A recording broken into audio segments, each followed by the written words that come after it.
models. And we're so glad that we could spend a few minutes of your day with you.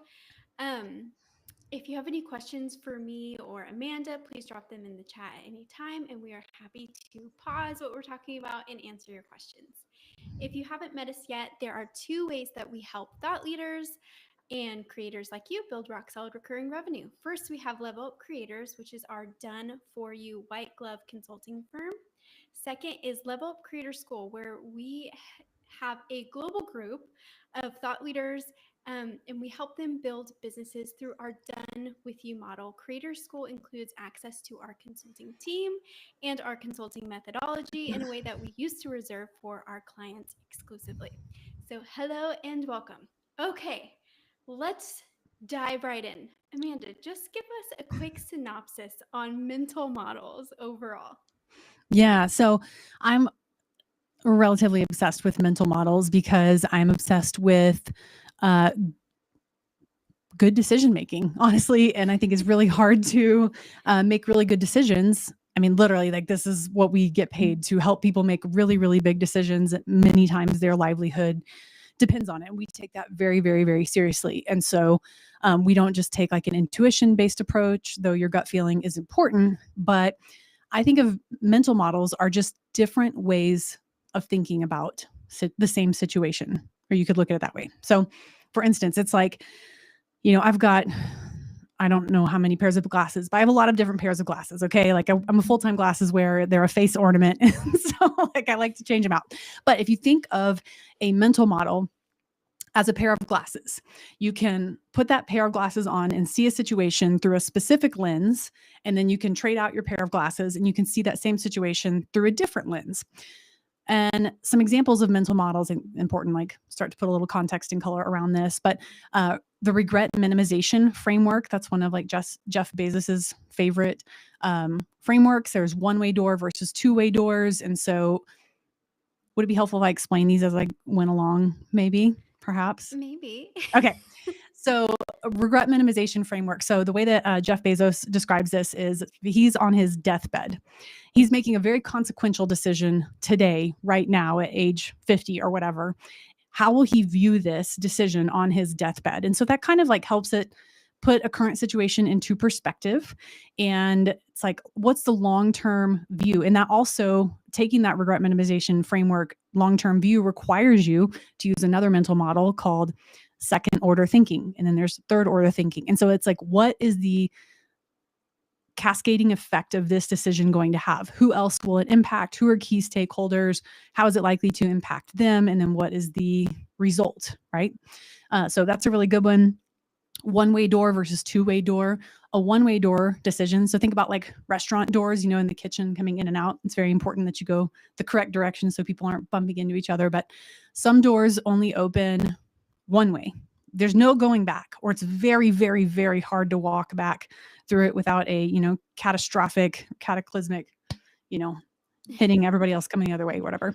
Two-way doors, two-way door decisions are less consequential, right? So they're easier to walk back. So they require a less arduous decision-making process, perhaps like, when Jeff was the CEO of Amazon, he was pushing decisions down to maybe middle management for two-way door decisions, whereas one-way door decisions have to have a much higher degree of scrutiny because the consequences of those decisions, whether positive or negative, are much, much, much greater. Does that make sense? Yeah. Cool. And then second order thinking and third order thinking. This is something I really try hard and instill in my son. And his prefrontal cortex is not yet fully developed, right? He's 13 and a half, but it's, I've used this phrase with him since as long as I can remember. If I do this, what might happen? So I'm trying to help like bridge these synapse gaps in his brain a little earlier than they might have otherwise by encouraging him to think about the consequences of his actions. Again, either positive or negative. Who is this going to impact? How is this going to impact them? What is the trickle-down effect of this decision? So that's very, very important in business. If I do this, it's going to cause this domino effect, and we need to know if we want that domino effect or not. So, I mean, I could go on. I know lots and lots of these, but I No, will I share love one of it. my favorites. Maybe this would be better to share the week before Thanksgiving as we're preparing to celebrate with our families for those of us in the United States. But one of my very favorites is called Hanlon's Razor. I assume that's just the person that it's named after, and razor is like a type of cognitive model situation. So Hanlon's Razor is if you're trying to figure out why somebody did something that seemed like overtly stupid or obtuse, just unbelievable, like, why did that happen? And, I think our brains tend to go toward like that person was trying to be malicious. They were trying to be mean or wrong me or wrong another person. And Hanlon's Razor says something to the effect of, do not attribute to malice what could be attributable to stupidity. And so sometimes people do stupid things because of any number of People are reasons, but stupid. it's not necessarily sometimes, yeah, not necessarily because they intended to harm, but literally maybe perhaps do not have the cognitive capabilities, wisdom, experience, ability to use mental models to make better decisions. So I think that's an important one as we head into the holiday season with families. And I'm obviously don't want to be tone deaf. Today is the day after the Gosh. presidential election also in the United States. So that is a way of thinking about things that is sometimes helpful. Yeah. I know. I'm like, whenever I look back at my life, I'm like, why did I make that decision? And it's like, I'm not stupid. I just didn't have the full picture that I have Mm. on the other side. And most of the time, that's true for everyone else that's also living this crazy journey of life with us. So, yeah, that is a great mental model. Yeah. Which mental model do you find yourself using the most frequently? Hmm. We're really big on working in iterations at Level Up Creators, both internally and with our clients. We want to run low risk experiments that have the opportunity to yield medium to high rewards. And so if you're, the old saying like, how do you eat an elephant one bite at a time? And so that's how you approach a business, right? And that's why we take a quantitative approach and have a metrics dashboard. We're tweaking things and seeing what happens, and then we're learning new information and then tweaking the next thing. So I think working in iterations is really important. And then when you learn new information, you do something different or you change your mind about something. And so I think those are really, really important sort of like growth mindset related mental models. But your ability to have a successful business, I think, and especially a small business, a creator business, is directly and causally, and instead of like, causal versus correlation. So there's a causal impact in your business based on your ability as the business owner, the creator, CEO, to make good decisions. And in order to make good decisions, you have to think well. You have to elevate your thinking, literally.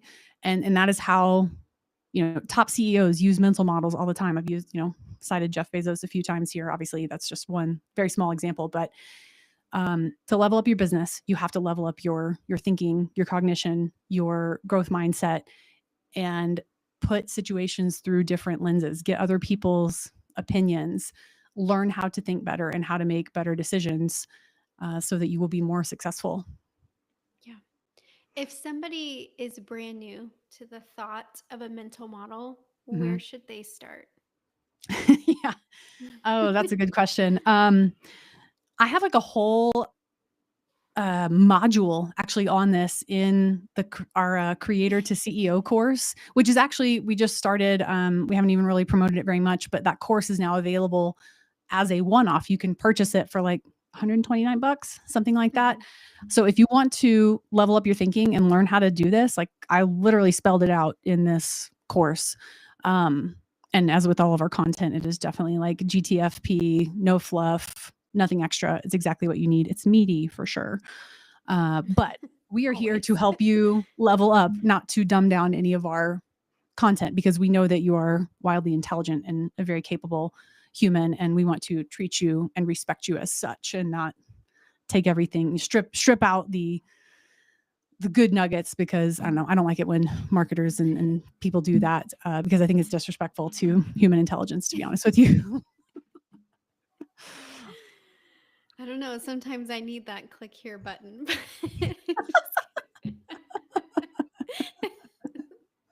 No, I'm just kidding. Oh my gosh. Yeah.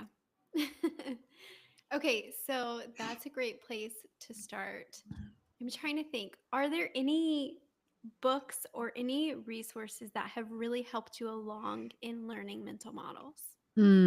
There is a blog post that I refer to frequently on the Farnham Street blog. I'm going to try and find the link.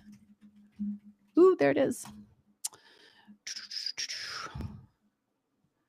So I can't find the direct link, but we can drop it in here afterwards. Maybe this is it. Nope, I got it. I will drop it to you in Slack, Erin, and then you can put it in the chat. How about that? Yeah, that works.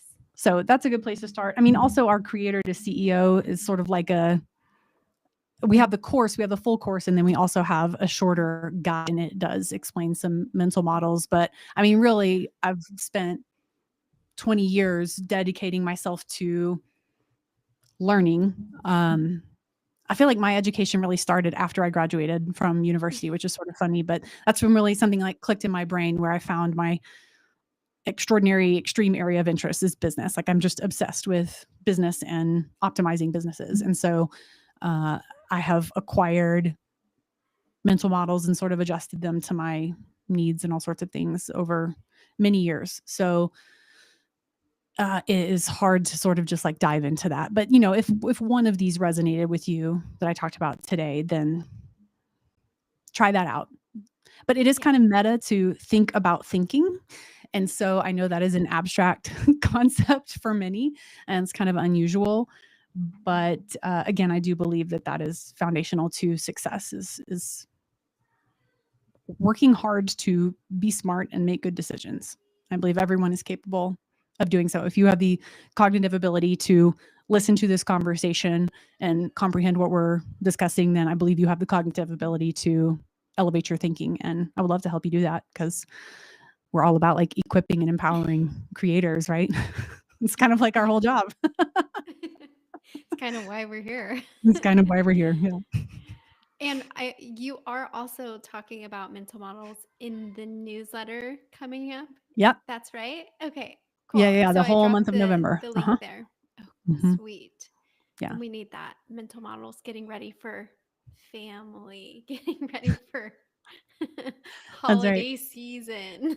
Holiday season for sure. And the new year, we're all getting ready for the new year at this point. Gosh, yeah. And this would be a good opportunity. We don't have any information publicly available about this. And so this is just a little tidbit if anyone's interested. We are going to take 7 creators through a 7-month program, January through July next year. And we are going to guarantee like a personal MRR guarantee. We're going to take you from $10K in revenue to $40K in MRR, or $20,000 in revenue, or roller coaster revenue to $60,000 in MRR. So this is an MRR accelerator program. It is very exclusive, very small. It is all of our done for you services. We are building or optimizing your existing business in this program. You get group coaching from myself, our amazing team, and some really heavy hitting guests, which is super cool. And it's also a mastermind. So this is a highly curated group of, again, a small group of creators in a similar stage, putting you all together. And we are drastically elevating each and every one of your businesses. And we are equipping you, again, through coaching resources and everything, to think and act like a top CEO and take your business as far as you want it to go. We are building all of the infrastructure, all of the tech stacks. It's insane. I mean, Natalie, I was in Missoula, Montana with Natalie, our head of revenue, last week, and we were putting the kind of structure around this program that we've been thinking about for months. And I mean, it just blew my mind, like what we're going to transfer in terms of knowledge, and then send these 7 creators away with a well-oiled machine, hyper-functioning business, and then the capability to take that business forward. It's freaking nuts. So anybody's welcome to reach out to me through DMs or Amanda at WeLevelUpCreators.com if you're interested in that program. I mean, we're going to change the lives. Like, it's taking what we've done for Amanda Getz and turning it into a very, very small group, intimate, exclusive program. But everybody who talks to me, everybody who talks to Amanda Getz is like, I want that. I'm like, well, yeah, of course you want that. Who doesn't want that? But y'all ask, we're answering, and we're getting ready for the new year in that regard. So I am going to teach all of these things in that program at a very, very specific and targeted level. So would invite y'all to start a conversation with us if you're interested in that program. And again, we are literally putting our asses on the line and guaranteeing the results. It is going to be in black and white in the contract that we sign. So I think you'd be crazy not to like be thinking about this. Imagine yourself next year making 3, 4, 5 times as much as you're making now and turning revenue into MRR, right? Monthly recurring revenue, where you're selling as much as it makes sense ethically to the same customers. It's a hell of a business model. It works like gangbusters. Just ask Amanda Getz. Yeah. Okay. Parting shot on mental models. Anything else? Today, if you're making any sort of decision today about anything, use second order thinking. What are the second and third order thinking? If I do this, if I choose this way, this is going to happen, then this is going to happen, then this is going to happen. And if I choose the other way, this is going to happen, then this is going to happen, and this is going to happen. That's it. Just try that one time today. Okay, sweet. Thanks for joining our live stream. Be sure to follow us for more tips and insights on how to build a successful recurring revenue business. Bye. Thanks. We did it. Nice job. Honestly, that might be one of our best. You think so?